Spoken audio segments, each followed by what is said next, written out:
Hello, চলছে রমজান মাস আর ইফতারি আয়োজনে এরকম একটা হেলদি রেসিপি হলে আর কি লাগে। তৈরি করছি পটেটো মিনি পিৎজা।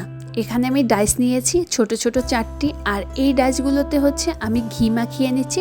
আপনারা চাইলে ঘিয়ের পরিবর্তে এক্সট্রা ভার্জিন অলিভ অয়েলটাও ব্যবহার করতে পারেন। মাঝারি সাইজের 4টা আলু নিয়েছি, এটাকে আমি লবণ দিয়ে ভালো করে সিদ্ধ করে নিয়েছি। আমি এটা কাঠের নোড়ার সাহায্যে এটাকে চাপ দিয়ে চারদিকে ছড়িয়ে দিচ্ছি। এটা আপনারা নোড়াটা ছাড়াও হচ্ছে গ্লাস দিয়ে, গ্লাসের নিচটা দিয়ে হচ্ছে এই ডাইসের ভিতরে আলু বসিয়ে এভাবে ছড়িয়ে নিতে পারবেন।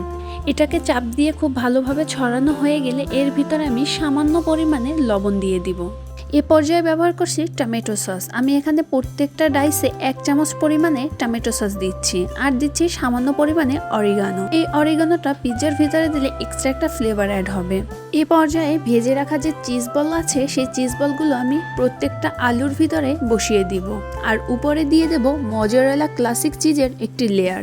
আপনারা আপনাদের পছন্দ মতন চিজ বাড়িয়ে কমিয়ে দিতে পারবেন, আর এটা যত বেশি চিজি হবে তত কিন্তু খেতে অনেক বেশি ইয়ামি হবে। ওভেনে 200 ডিগ্রিতে আপ ডাউন হিট অন করে 10 মিনিটের জন্য বেক করতে দিয়েছি। আপনারা চাইলে চুলায় এটা বেক করে নিতে পারেন, জাস্ট কেকের মতো করে। ফিরে এলাম 10 মিনিট পরে। গরম গরম মিনি পিৎজার উপরে আমি সামান্য পরিমাণে কুচানো ধনিয়া পাতা আর অরিগানো দিয়ে একটু ডেকোরেশন করে নিচ্ছি।